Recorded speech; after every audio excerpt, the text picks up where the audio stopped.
Hey, this is Sarah Groves. Hey, what's up, everyone? We're Hawk Nelson. Hey, this is Greg Long from Avalon. Hi, this is Stephen Curtis Chapman. And you're listening to Life-Changing Radio, WSDK 1550. I'm honored once again to be joined on the Rise and Shine hotline right now by a great friend of Rise and Shine. This is Archbishop Henry Mansell of the Archdiocese of Hartford. Good morning, Archbishop. Good morning, Al. Great to be with you and with all the audience. Thank you, and thank you for joining us this morning. So, congratulations are in order, I suppose. You guys have a new pope. Congratulations. How does that feel to have sort of a shorter conclave this year?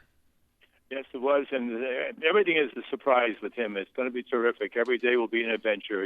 He's just so authentic, so real, relating to people at every level, and we're seeing that just in the first hours of his being named pope. So we're looking forward to great things in the years ahead. And it seems there is some sort of added significance for his name being named Francis I. What do you think about that? Oh, I think it's a great choice. St. Francis is one of the great saints in all of history and tremendously popular, and also reflects something of Pope Francis's approach to life. He's very much a person for the poor. He loves people, and he serves them, and he's one with them. And he doesn't go for the pomp and circumstance and all the revelry.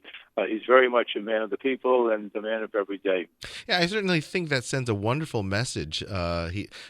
Stories have appeared this week that he takes public transportation or maybe walks. He cooks his own meals, lives in an apartment and not in a more opulent place. I think that will reflect really well on him as he enters, as an entire church enters a new era of leadership.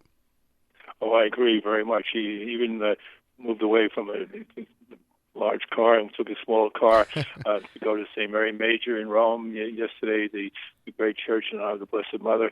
Even the way he approaches that, the way he went in the side door, said his prayers, and called for people to pray.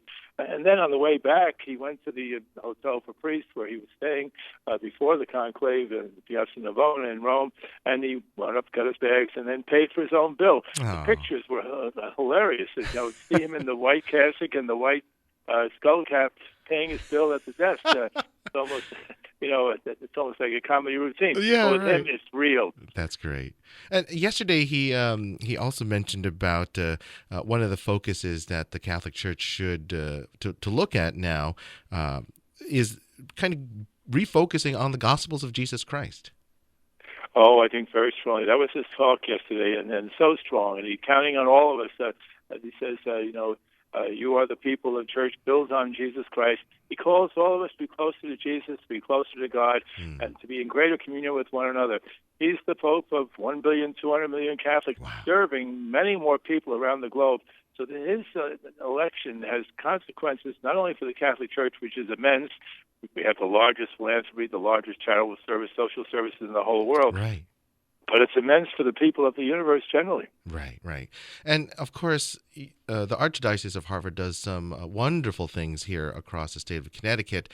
And so you are, to be commended yourself for really trying to put the gospel in action. And that is so important to you, isn't it? Oh, it is very much. In fact, we're about to start a breakfast this morning with 900 people in which we're trying to raise money for the youngsters in Catholic schools, as we realize that the achievements they make outpace their peers. 1-2 grades ahead, but we need the money to keep them going, and very grateful that we have people coming to make this possible. That's great. And in fact, I'm a product of Catholic school myself growing up in New Britain, and so I know the value of Catholic school, and I know my parents wanted me to have that element of Christianity in my high school education, and what could be more important to train young people to, as they grow up, not forget the scriptures. It makes a tremendous difference. It's the foundation. It encourages and enriches our roots for all our lives. And thank you for recognizing that and being such a great example of Catholic school education now. Is there a prayer that you would be praying from now on for the new Pope Francis as he begins his new era of leadership? Oh, yeah, and we'll be praying for him every single day, right in the canon of the Mass. And in fact, we're going to have a special Mass on Sunday morning at St. Joseph's Cathedral at 11 o'clock, which we're praying for him. But we'll be doing that every single day. And I like the way he called for silence when he went out on the loggia in St. Peter's Square the other night. Wednesday night, and called for silence. The whole place, hundreds of thousands of people went silent. And then he called on us to pray the Our Father, the Hail Mary, the Glory be to the Father, which are fundamental in the life of every Catholic from the earliest days.